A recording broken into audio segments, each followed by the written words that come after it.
Good afternoon, everyone. Good afternoon.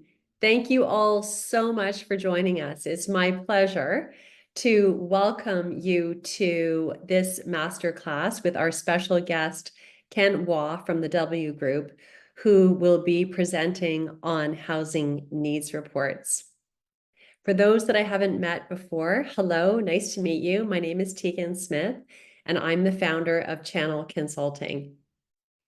We're a dynamic team that specializes in development feasibility and development approvals. I'm going to take about 2 or 3 minutes to introduce the topic, and Kent is the star of today's show. Kent will be walking you through the method that his team uses to support municipalities in gathering data about housing needs. He will be offering about a 10-minute presentation, and then we'll have plenty of time for your questions and answers. So what I really notice is what makes a great masterclass is actually the engagement from the participants. So I'm really excited to see such broad representation from the industry today. We have a number of folks here from municipalities and regional districts. We have subject matter consultants, we have developers, and we also have representatives from the nonprofit sector. So welcome everyone. Feel free throughout Kent's talk to share any questions that you have in the chat. We will finish today's session in about 50 minutes in respect of everyone's time. So today's session is called Data to Dwellings, and I'm going to talk about how housing needs report data is helpful for all stakeholders in the housing problem, including municipalities, developers of housing, and subject matter consultants supporting out the infrastructure required to support land development. Both Kent and I will be referencing legislation that the province enacted at the end of last year. In particular, we'll reference Bill 44. If you need to get up to speed on the legislation and are looking for a deeper dive, I welcome you to visit the resources page on the channelconsulting.ca website, where you can find a past workshop and one-pager about the legislation. So under Bill 44 in British Columbia, the requirements for local governments to update their housing needs reports and their official community plans have been specified with a clear timeline. All local governments must complete an interim housing needs report by January 1st, 2025. This is part of a standardized effort to consistently address local housing demands across the province. Municipalities are required to update their OCPs and zoning bylaws by December 31st, 2025 to align with the findings from their interim housing needs reports. This alignment is intended to ensure that local land use plans address current housing needs effectively. Beginning on December 31st, 2028, local governments will need to update their housing needs reports every 5 years. So the housing needs data that Ken is going to talk about will help stakeholders understand how many dwellings we need and what kind they should be, whether it's affordable housing, rental units, or family-oriented homes. Ideally, the data will help the industry and municipalities work in collaboration towards aligned goals.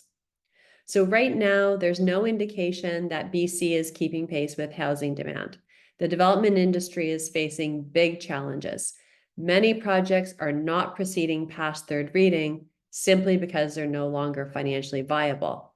Because pro formas don't work, developers can't borrow money. And it's only getting worse as we're seeing rising DCC fees for Metro Vancouver, new building requirements for adaptable units, and rules around inclusionary zoning that add cost and uncertainty. So that old model of relying solely on development to fund infrastructure and social benefits is no longer feasible. So more than ever, the system of government and development industry working together needs to be more aligned leaner, and more efficient. Because of this, Channel Consulting is on a mission to connect people and ideas to unlock housing. I'm bringing Kent's Masterclass on housing needs reports to this community today in hopes that better data will result in a better ability for government, developers, and subject matters experts to collaborate and work in partnership. So, without further ado, I want to say thank you for coming. We're really happy with the turnout today. And I'm going to go ahead and pass it over to Kent to deliver today's masterclass on data to dwellings. Kent, over to you. Wonderful. Thank you, Tegan. And thank you for the invitation. I'm a big fan of yours and all the work that you and your team does, and look forward to your posts every week on a number of issues, but certainly including housing. Thank you for inviting me out.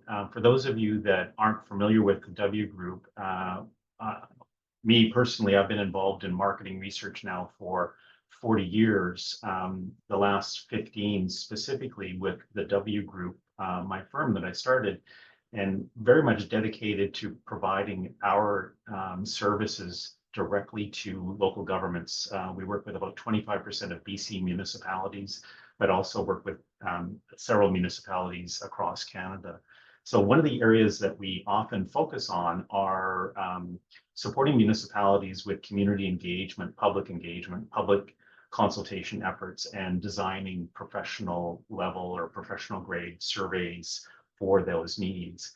The reason why I'm here with you today is because when Bill 44 came out, as Tegan mentioned, I started taking a look at that and looking at the structure of the data that was being asked from municipalities, and really was quite concerned about it. And then my team and I went and looked at surveys that I think it was about 16 different municipalities were fielding to their residents, and realized that they were the usual opinion-based surveys and not very beneficial to trying to identify what the actual specific needs are of residents around housing and so on.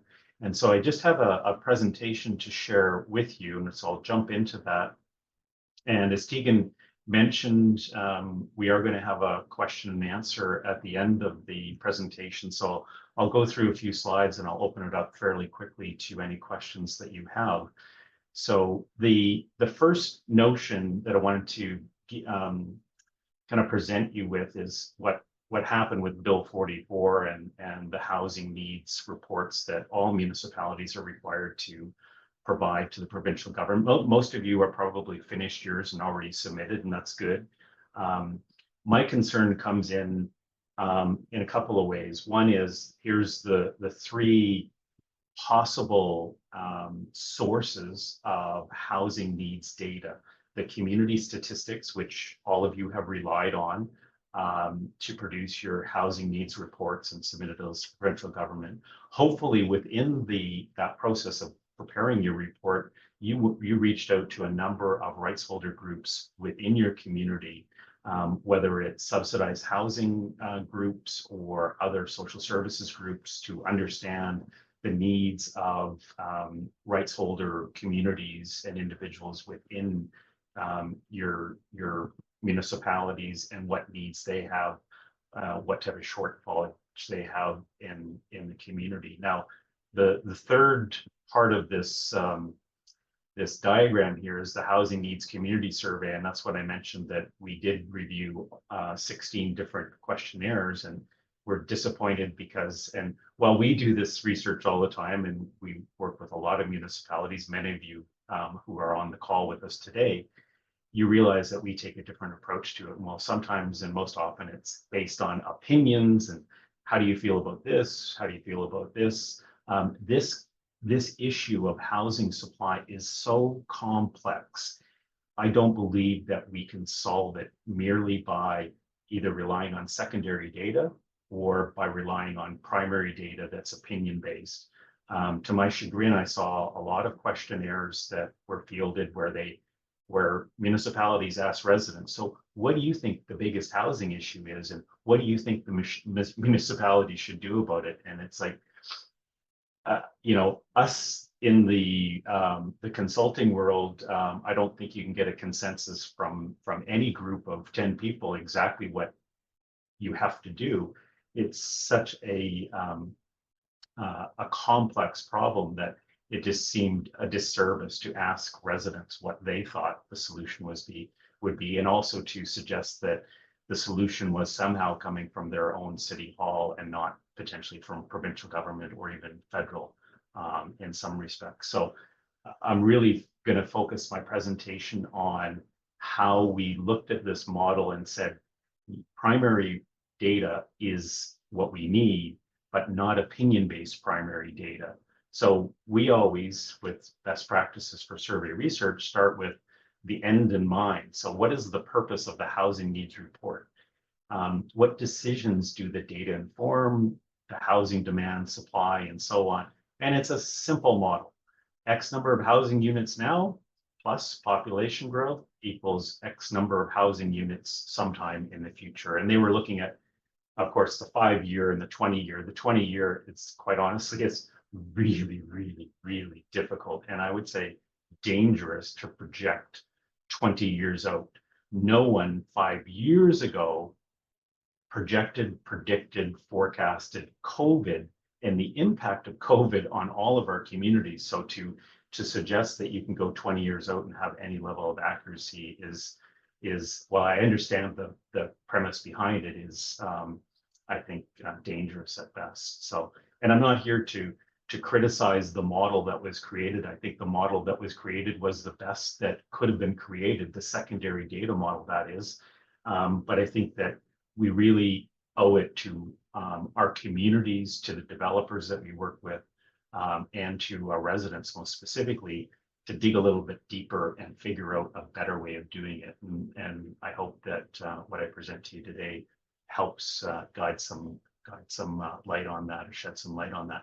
So ultimately, to satisfy market-based future demand for housing, what data is needed and how do we gather that? That's what we use when we take on a survey research project or a research project like this. Much of the data is not opinion-based, as I mentioned. It's psychographic-based. And that's the data that does not exist in secondary data that's being produced by BC Stats or Stats Canada or any other group. Just doesn't exist there. So the secondary data does not satisfy this requirement. So what do I mean? What is the data that we're actually looking for? Here's a full spectrum of factors influencing decisions that we as individuals within a community make. There's the societal factors, and you can read through that list there. Those are key and core to decisions that we make each and every day. And the other side are the economic factors. Very, very few of these factors can be seen or can be determined based on secondary data alone, at least the type of secondary data that was asked in the housing needs reports. So just to highlight a few of these and give you a better sense of what we mean by these and how we would go about kind of resolving this challenge. There's 5 here: the family structure and size, big for all of us. You do have 2 kids, no kids, 5 kids. That's huge for housing. Lifestyle, life stage, work and commute patterns. The third one there is interesting too. I have several kids, and they're all in that cultural norms and values. My 2 oldest daughters own homes. My 2 youngest sons don't own homes yet. One of them would like to own a home, but isn't quite sure whether they're going to get there. The other is going, I don't know if I really need to own a home or want to own a home. So the shifts within society are changing dramatically, especially for those in their 20s who are looking at the cost of housing and saying, okay, maybe there's an alternative to this. And on the economic side is the income and financial status of individual households, the cost of living and expense, again, huge factors that have changed significantly in the past number of years because of COVID and because of the government's response to COVID to stimulate the economy and so on. So just looking at those, the psychographic data and decision making, I just picked 4. We cover a lot of them in the methodology that we've created, but I've just picked 4 as examples for you. Cost of living. We haven't talked about inflation yet, but everybody is knowing that we have significant inflation, and while it's starting to ease off somewhat, it's impacted us dramatically. Work from home scenario since COVID, that has been a trend. And while some of the larger organizations are certainly pulling employees back, there's a significant number of people who have chosen to not go back and may very well, if they haven't already, leave their employers to stay at home because they are looking for that balance. Housing costs have gone up dramatically, and then life stage and where are you, and of course the talk about the baby boomers. I'm at the tail end of the baby boomers. I just turned 60 a couple of months ago, and that decision to, okay, I'm going to go retire, and okay, what am I going to do with all my assets, and when am I going to give all my assets to my children so that, well, at least 2 that haven't bought, maybe they can buy, and things like that. All of those factors influence housing needs, housing demands, and I would hope they would flow into housing supply. So in the Q&A, I'd love to hear from some of people from the development community that have joined us today to get a better understanding of what type of research they do and understanding these various segments of the economy and what's driving their understanding and their future. So, age and span of primary versus secondary, the age of the secondary data that we're all using, as you know, if you're in a municipality and you've been involved in it, can be 2 years old, can be 5 years old. It can be based on Census Canada. Census Canada is not a true census. It is like an 85% with a lot of extrapolation and really good data analysis behind it. I know some of the people that do that work, but it's still not a perfect data set. And then we're extrapolating from that, which can cause challenges in itself. The primary data, the way we have looked at this and said, there's a better way of pulling this data. And so when you're doing primary research, i.e. a survey of the community, you can ask residents specifically, in the past 5 years, did you move? What were the challenges that you had? So you can actually see incremental changes in the barriers or the challenges to people moving within your own communities. Not to say that that's going to continue in the future, but a lot of times without changes in the marketplace, those factors are going to continue to influence how people behave in the housing market. And then, of course, the next 5 years, especially for type of dwellings that are going to be built. And I've talked to some mayors in some communities who have pushed back really, really strongly, and I give kudos to them, to the provincial government, saying, no, our residents do not want to live in condos. It's clear they don't. And you have said we should build X number of condos. And they feel quite hamstrung by this, and they are to some degree. And I just think, okay, the developers are probably have much more insight on that, and probably you're not going to build condos unless they know that there's actually a demand there, which is a good thing. So here's one example. I talked about the past 5 years. Here's one example, and this is some developed data. It's not real data, it's sample data, but it gives you an indication of some of the insights that you can gain when you're doing primary research and you're using a survey instrument that is psychographic based rather than just opinion based. It's usage, it's motive, it's all of the things that you really need to focus on. So finding a home, couldn't get financing. In the last year, the people that moved, significantly larger percentage ran into that because of the cost of interest rate and because of the cost of real estate.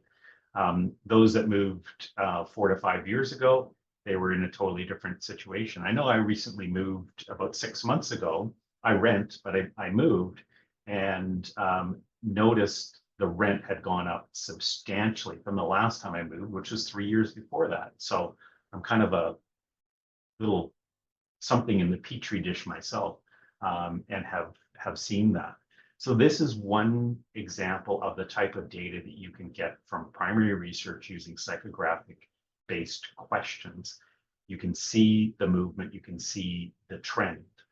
I'm just going to move on and summarize a couple of the other things for you. And this is not news or information to any of you, but of course, as we talked about those major societal and economic factors influencing home ownership and housing choices, overall cost of living.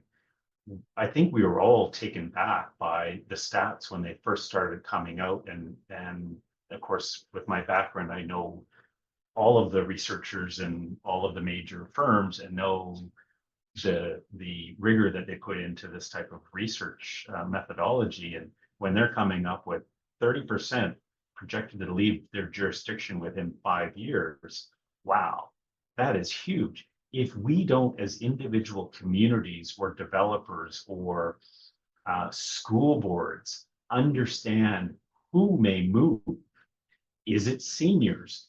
Is it young families? There was one school board that I was chatting with who in last year in the fall, so September 2023, were 1,000 seats short. That was because they relied on secondary data, and the secondary data lied to them. And it's unfortunate that they didn't have access to primary data. Otherwise, they would have had much more accurate predictions, and they wouldn't have had 1,000 students kind of in limbo for several days until they figured it out. Cost of home ownership, 20% are renewing mortgages within the next probably 12 to 24 months, and significantly higher. What are they going to do? Are they going to sell their homes? Are they going to move out of the area? Are they going to add units to their home, either legal or illegal units to their home to accommodate that increase in cost? Retirement, again, there's a large portion of us that are baby boomers and could at any point in time just say, yeah, okay, I'm out of here and leave. What does that do to the supply and the demand of retirement homes and the type of retirement homes? Also, on the flip side, if people leave the community, what type of homes are those retirees leaving? Are those single family homes on large lots that they've had now for 40 years? And what's the potential development opportunity there, and or opportunity for some of the locals to buy those homes and maybe do a number of different units? Like West Vancouver was forced to basically agree that yes, okay, we're going to have multifamily units in most of our areas. And then work from home and the impact that that's had. I talked to one housing specialist in one of the larger municipalities in the Lower Mainland probably a couple months ago, and I was mentioning to her the data that we're looking to gather, and she said, yeah, we don't have anything on work from home and what the influence of work from home is. So I'm just gonna click on this and give you an example of what one scenario might be if you're actually able to gather this information. So do you or someone in your household work from home? Yes, full-time, part-time, occasionally, no, never. There are indications that there's significant, up to 50% of people working from home at some level. And if they continue to work from home, they're settling into spaces that aren't necessarily dedicated or meant for home offices. So I know some of my children, 4-unit townhome. There's two of them. They both work from home. So they really only have one spare bedroom left, where housing specialists, housing planners would say, oh, okay, that's a full-size family house, 4-bedroom townhouse. Not when you have two adults that are using those spaces for home offices. And when they decide to have children, they will probably need to look for a 5-bedroom or something maybe even larger. And will that exist? Will they be priced out of the market because they're home-based? And will they go somewhere else? And what will the impact be on all of the services, all the supplies, school board, et cetera, et cetera. So, and it's not just one, as I mentioned, not just one bedroom that's being used, but there's times where it's more than one. And so that's significant impacts to the demand and the type of housing that we're into. So maybe what I can do is leave it there and open it up to questions and answers, and can always go back and give you some additional examples if your questions relate to that.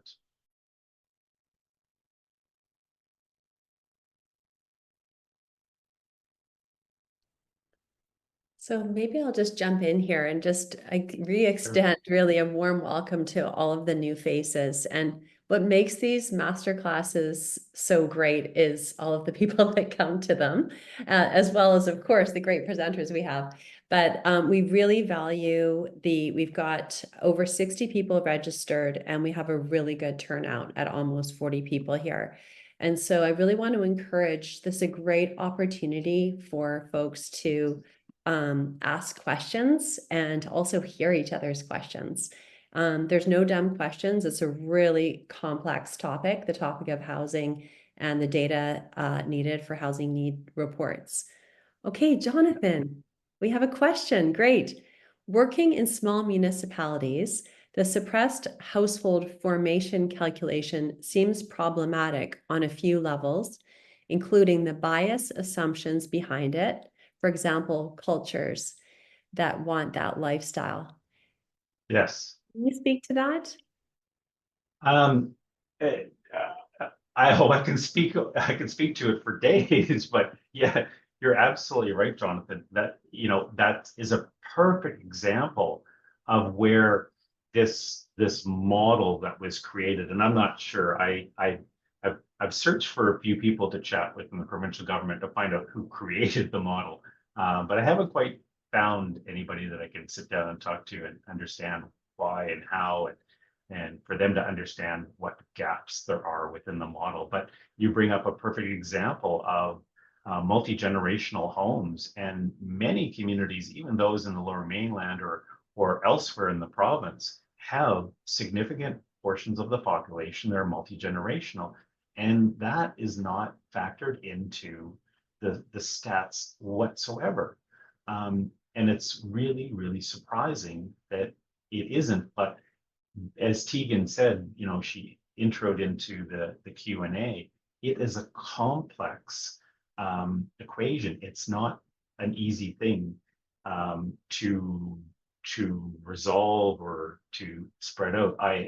It's not the only challenge, I think, in the housing needs report model, but that's certainly, you've hit on one that's bang on. It just doesn't consider different housing choices.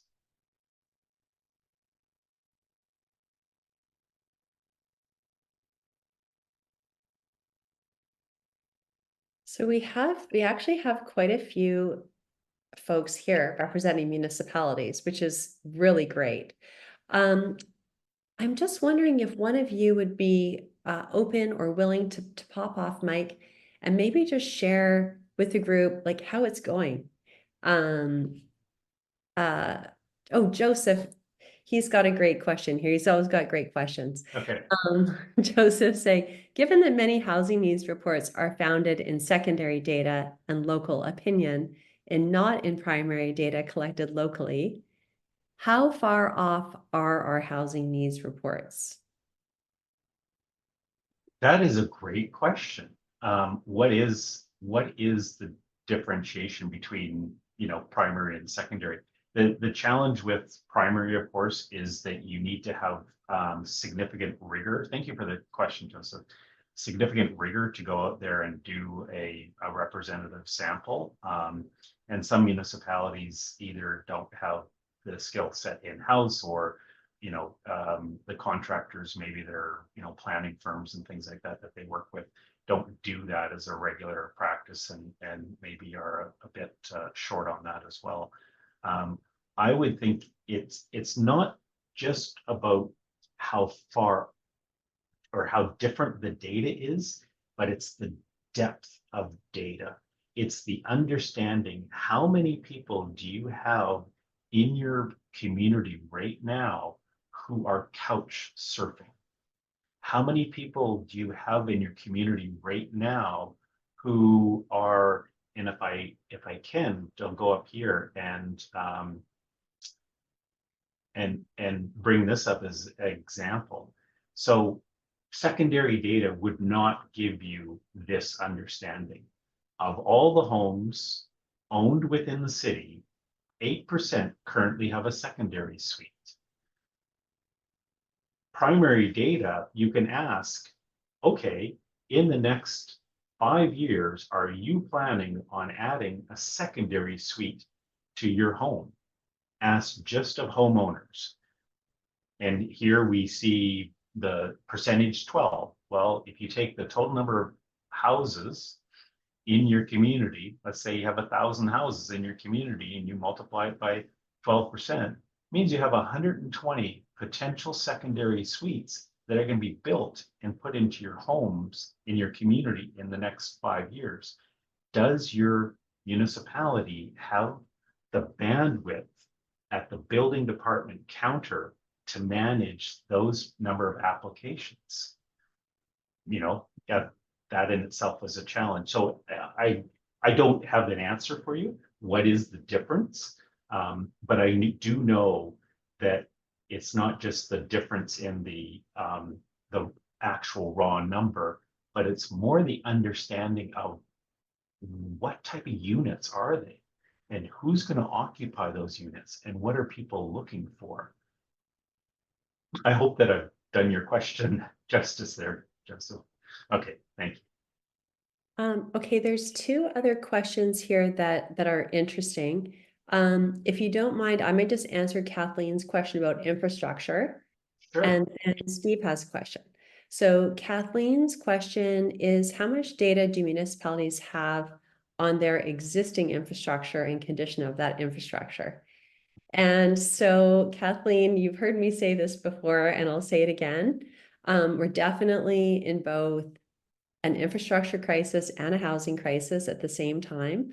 And so, whereas in the past, we were in this situation as a new country where we had this trend toward continually escalating property values, and so growth was able to pay for growth.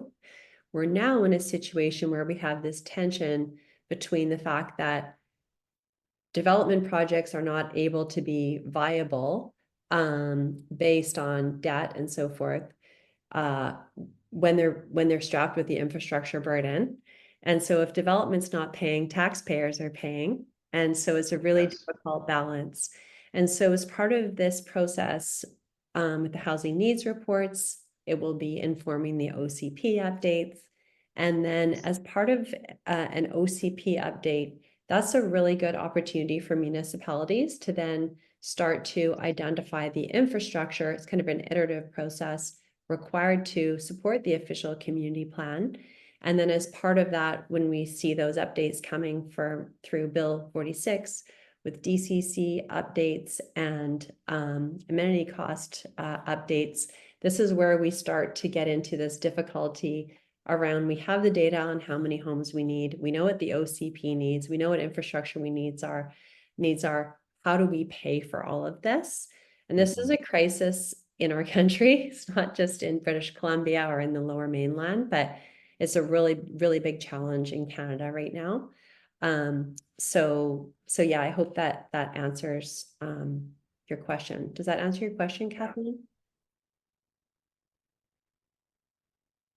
Okay, Steve, has there been any integration of reports including both municipal and First Nation communities? Kent, do you know the answer to Hmm. that? I haven't seen any. Um, that is a great question. A number of years ago, I was really proud to do a census, a population census for Stalo Nation, based in the Fraser Valley. I think it was 26 individual bands within Stalo Nation. And there was some data gathered then, but that was, 20, 25, 30 years ago, 30 years ago, probably at least. So where that secondary data is, and if it exists, that's a great question.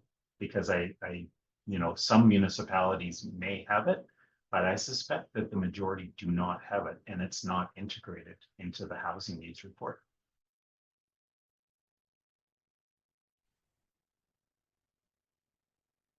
Oh, you're on mute. What other questions do you have? Again, this is an awesome group. Okay, joining from a regional district. Okay, great. This is fantastic. Alex, welcome. Thank you for some very valuable insight on how we can improve future community surveys associated with our housing needs reports. We just closed our 2024 survey a little over a week ago, particularly reframing questions around housing challenges to ±5 years as opposed to for a longer time frame. Okay, awesome. Thanks for the experience share there. Yeah, that's great.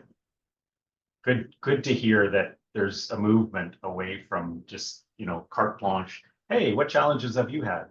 But to, specific timelines. That's great. Okay, is there anyone else that has another experience share?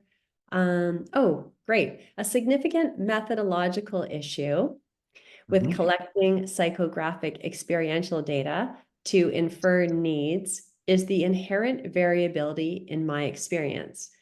Demographic data lends itself better to economic analyses. How do you suggest that can be addressed if you agree it is an issue too? It depends on the, sorry to get too data geeky for for everyone else. Great question, really well worded. I think I might know who asked that question. Um, um, it depends on the questions that you're asking or the data that you're actually gathering, whether it's a problem. There is some crossover, but I guess I would often look at, if you're looking at quality of life measures. Traditionally, quality of life measures have been: how many bathrooms do you have in your home? Um, how many children are in your children's classroom? What is the length of your commute to work? Um, and then they've taken those, which are kind of demographic based questions, and they've projected those over to: your quality of life should be X because you have more bathrooms than another person. I disagree with that. I believe that you can create questions that are very sensitive to individuals' needs and they not be demographic based, much like quality of life related surveys that we do is more related to the higher level of Maslow's hierarchy, not just the basic: do you have a house? Do you have a car? How many kids in your child's classroom? Those are, just because the number looks good doesn't mean the situation is any better than someone who has different numbers. So I think that's where you really need to get into psychographic and properly worded psychographic. And with any type of primary data, you can't overstate. You have to understand where there are potential errors, not only in the methodology, but also in the interpretation of the data. So I'm end of geek now. If anybody wants to ask any more questions about that, I'm happy to answer. Hopefully I've satisfied the question. Okay, we've got a few more questions. Ken, would you be able to take your screen share off?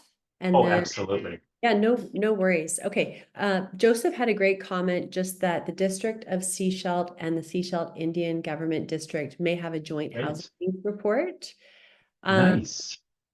he wasn't sure about that, but they do share water, sewer, and transportation systems within the municipal boundaries. Yes. Okay, Larry is saying, my issue is getting a larger group to reply. Any ideas? Does offering gifts or gift cards increase replies? There's a number of different things, Larry, that you can do. Certainly a prize draw is one of those, but generally speaking, depending upon the nature of the survey, you might get a boost of 3 to 5 percentage points in response.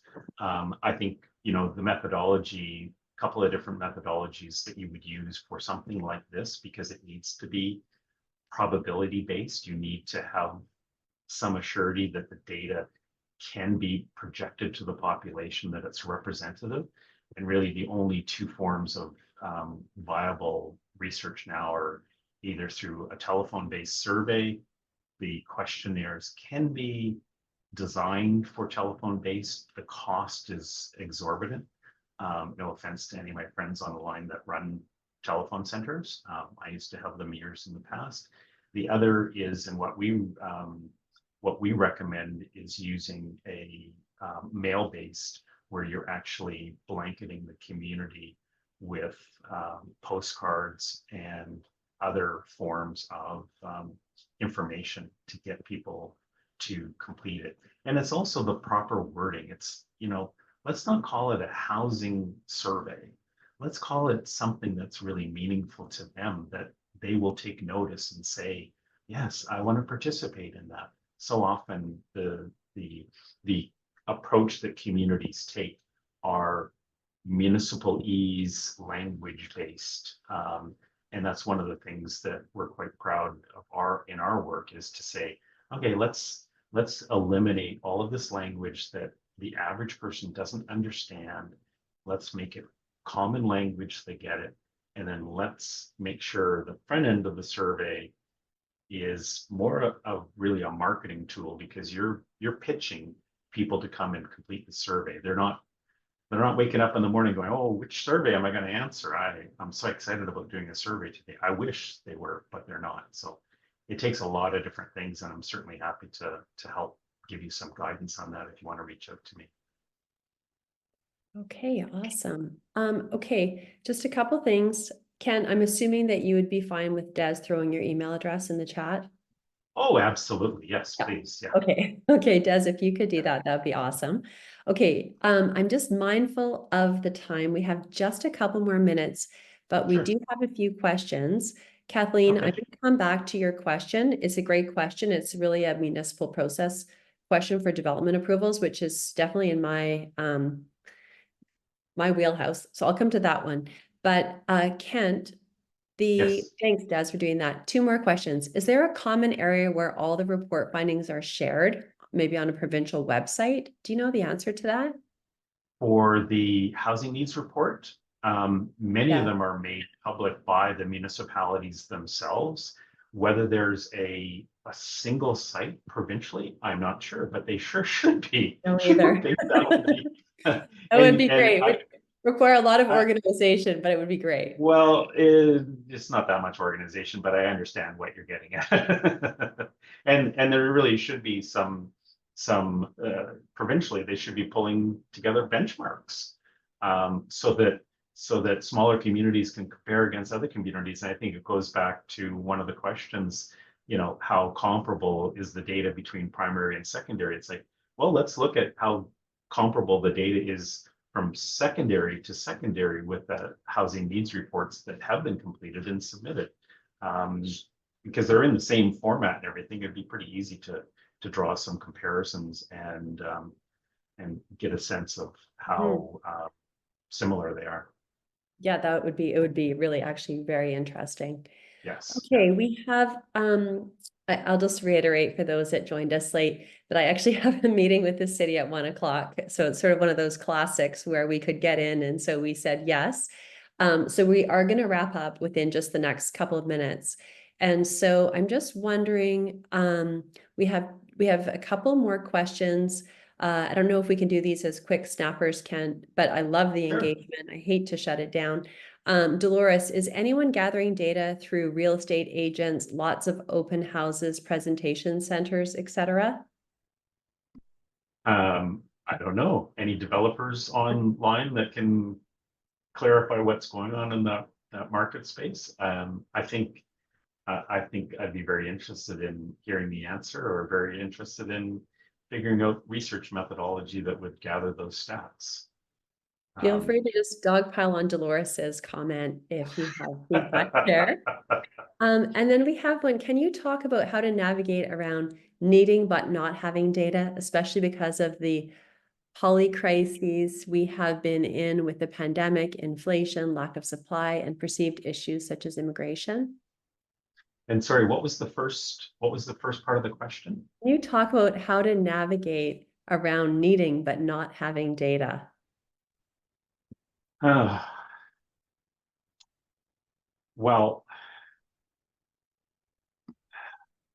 I you know, if you don't have the right data and you're making decisions based on a lack of clear, reliable data, then kind of what's the point of making the decision anyway? You're just, just basically taking a shot in the dark. So I think it's incumbent upon all of us to make sure that we are not only getting the data, we're getting the best data that we can, and that we're finding somebody that can analyze it and understand it, interpret it, understand what potential errors there are and omissions and things like that with the data set, so that you have as much information as you can to make the best decisions possible. You can't just say, we don't have the data, therefore we're going to make this decision. I think we really need to figure out a better path to the most valuable data possible. And that's, I think we started and ended on the same note there, Tegan, that secondary data is good, but it's not going to answer or solve the problem for us. Exactly. Well, okay, we're gonna need to wrap up the Q&A. Kathleen, I did provide a comment that it's a bit of both. If anyone is willing to take it offline with Kathleen and walk her through, I think it would be really Yeah. helpful. It's a very complex question, but also it made me Yes. think of another roundtable topic to have some of our Ah, municipal friends come and explain how their processes work. Um, yes. People would really enjoy that. So I just want to say a big thank you to all of you for engaging so beautifully in the Q&A. That was really great to just have such a great conversation. And Kent, for your wisdom and for the excellent work that you're doing in supporting municipalities in having this data. So just a big thank you to everyone. Channel Consulting's next virtual event will be a roundtable discussion with leading experts talking about innovation in mass timber. And that will be at December 10th at noon. Registration is open on the channelconsulting.ca website under media. We also are going to be doing on January 21st a provincial election debrief. And we're all looking forward to that. We didn't even go there today. Um, and so again, just a big thank you. Des is going to put a link in the chat to our feedback form. We'll also be sending a follow-up email that has that link in it. And we really do value your feedback. We work really hard to provide content that is meaningful to government, to developers, nonprofit groups, and to subject matter experts in the industry. We really do value connecting people and ideas to help solve the housing problem. And so your feedback is extremely important. So if you could please take a minute to fill out the feedback form, we'd be super grateful. And we're going to be wrapping up, but I just want to say a big thank you again to everyone for joining us today, and especially you, Kent. Thank you so much. Thank you, everyone. Bye, Thank you, Tegan. everyone. Have a Thank wonderful you. day.